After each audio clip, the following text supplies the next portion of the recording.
Assalamualaikum warahmatullahi wabarakatuh. Alhamdulillahirrabbilalamin. Wassalatu wassalamu ala asyrofil mursalin wa ala alihi wa ashabihi ajmain. Amma ba'du. Kembali kita bincang Ramadan Labda. Kali ini kita akan membahas mengenai penjawaan Kristen oleh Konrad Lorenz Cullen, pelopor Kristen Jawa. Mengapa kemudian Kristen perlu dijawakan? Ini menarik, karena banyak orang menganggap keislaman orang Jawa itu lemah bila dibandingkan dengan orang Melayu misalnya.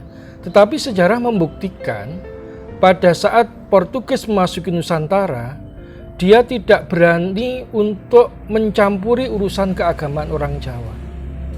Demikian juga ketika Belanda di bawah VOC, dia tidak berani ngotak-atik keislaman orang Jawa. Mereka kristenisasinya menyasar ke wilayah-wilayah luar Jawa seperti di Batak, kemudian di Manado, di Minahasa, di Nusa Tenggara dan sebagainya. Hal ini menarik karena menurut Wycliffe, meskipun keislaman orang Jawa dianggap lemah, tetapi bagi bangsa Jawa pada saat itu, Islam adalah identitas kebangsaan, identitas bangsa Jawa, yang oleh Wycliffe disebut sebagai sintesis mistik Islam Jawa, yaitu orang Jawa itu apapun tingkatan pelaksanaan keagamaannya, dia mendeklar diri sebagai orang Islam. Dan ini nampak ketika Pangeran Diponegoro melakukan perlawanan perang terhadap Belanda dalam Perang Jawa, pendukungnya bukan hanya dari kalangan santri. Pendukung perang Pangeran Diponegoro itu ada dari kalangan keraton, ya, dari kalangan santri, dari kalangan abangan, bahkan mereka yang biasa terlibat kriminal seperti garong, kecu dan sebagainya itu bersedia dipimpin Pangeran Diponegoro untuk bersama-sama melawan Belanda. Itulah sebabnya ketika kemudian Pangeran Diponegoro kalah, akhirnya kemudian Belanda merumuskan strategi untuk mengkristenkan bangsa Jawa. Karena selama bangsa Jawa itu masih lekat dengan ajaran Islam, maka dia akan menjadi musuh yang sangat potensial bagi Belanda. Karena kalau kata Raffles, meskipun jumlah ulama dan santri kaum putihan di Jawa itu hanya 19% dari total penduduk, akan tetapi orang-orang non-santri itu sangat patuh terhadap perintah para kiai. Itu sehingga mereka bisa digerakkan oleh para pemuka agama Islam untuk melawan kolonialisme. Nah, dari sinilah kemudian muncul strategi yang namanya inkulturasi kebudayaan, yaitu bagaimana Kristen itu mulai untuk memakai cara kebudayaan Jawa untuk mengenalkan agama kepada orang-orang Jawa. Pelopornya adalah Konrad Lorenz Cullen. Nah, Cullen ini adalah peranakan campuran. Bapaknya seorang Rusia yang menjadi tentara bayaran di Jawa, ya, kemudian ibunya seorang priayi asal Surabaya. Nah, dari bapaknya Cullen mewakili kekristenan, kemudian dari ibunya Cullen mewakili kejawaannya. Akhirnya Cullen ini mengembangkan suatu bentuk kekristenan baru. Yang pertama adalah Cullen menyebarkan agamanya, menyebarkan kekristenan ke kalangan orang Jawa dengan cara memakai tradisi Islam yang ada di tengah masyarakat, yaitu tradisi wiridan. Nah, untuk itu Cullen membuat sebuah tembang yang namanya tembang syahadat. Ini saya ambilkan dari bukunya Pendeta Jan Saritonang, bunyi tembang syahadatnya.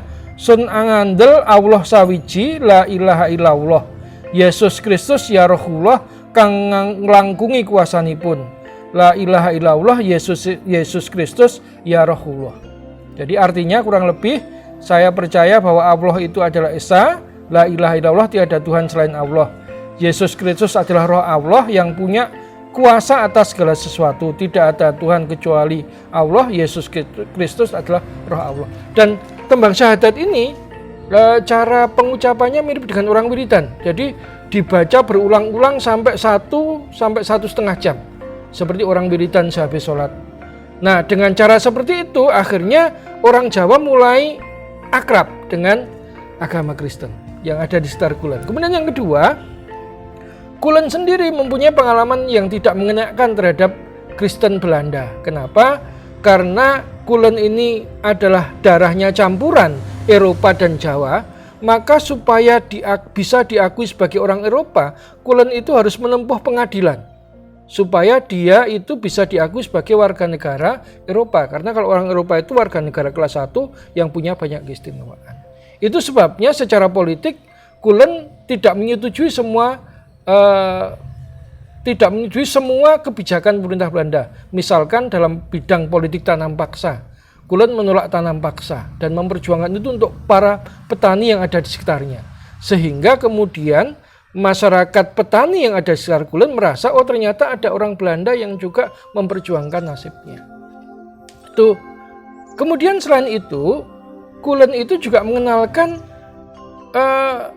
cara kebaktian yang akrab dengan orang-orang Jawa, berbeda dengan cara kebaktiannya orang Belanda. Yaitu apa? Kulon melarang pengikutnya untuk dibaptis, itu yang pertama. Kemudian yang kedua, kebaktian tidak dilaksanakan di gereja, tetapi di rumah Kulon yang di depannya itu ada pendopo yang luas. Nah, kemudian acara kebaktiannya itu seperti selamatan, ya, seperti selamatan. Kemudian setelah itu ditutup dengan pentas wayang kulit, di mana Kulon sebagai dalangnya. Dengan itu akhirnya orang-orang Jawa itu mulai mendekat dengan kekristenan. Nah, metode yang dilakukan Kulon ini cukup menarik karena kemudian dari tangan Kulon inilah lahir para penginjil pribumi, ya, seperti Singotruno, Paulus Tosari, Matius Nip, kemudian yang paling terkenal adalah Ibrahim Tunggul Wulung yang menjadi guru spiritualnya Sadrah. Nanti Sadrah menjadi penginjil yang sangat dikenal dari kalangan pribumi, itu jalurnya dari Kulon ini. Nah, dari sinilah kita dapat melihat bahwa ternyata untuk dapat menembus pertahanan keislaman orang Jawa, Kristen itu harus mengubah wajahnya, karena wajah utama kekristenan adalah gereja. Nah, Kulon memperkenalkan sebuah kekristenan yang non-gerejawi, tidak gerejawi, tapi kekristenan kultural, di mana yang dikedepankan adalah nilai-nilai Kristianinya, bukan organisasi gereja. Tapi Kulon hanyalah awal. Nanti setelah Kulon ada lagi Ibrahim Tunggul Wulung, dan kemudian ada lagi Sadrah. Nah, nanti pada masa Sadrah, kekristenan ala Kulon ini mulai mendapat perlawanan dari kekristenan Eropa. Jadi kalau kita melihat dari konteks pada saat itu yang dilakukan oleh Belanda adalah bagaimana upaya untuk memisahkan kejawaan dengan keislaman, karena selama mereka masih bersatu itu potensial untuk membahayakan kepentingan kolonial, maka kita dapat melihat bahwa pemerintah kolonial sepertinya meskipun kekristenan Kulon itu kekristenan yang menyimpang dari kekristenan Lemi Belanda, tetapi untuk tujuan politik yaitu memisahkan Islam dari Jawa, Jawa dari Islam, maka kekristenan ala Kulon ini tetap dibiarkan oleh Belanda berkembang, sehingga dari situ nanti muncul komunitas-komunitas Kristen pribumi, para penginjil pribumi, yang dengan itu maka penetrasi misi Kristen diharapkan akan lebih efektif karena dilakukan oleh orang pribumi itu sendiri. Jadi itu yang saya tangkap dari tujuan politik, mengapa kemudian penjawaan Kristen oleh Kulon ini direstui oleh pemerintah kolonial Belanda. Akhirul kalam, berarti bekerja. Assalamualaikum warahmatullahi wabarakatuh.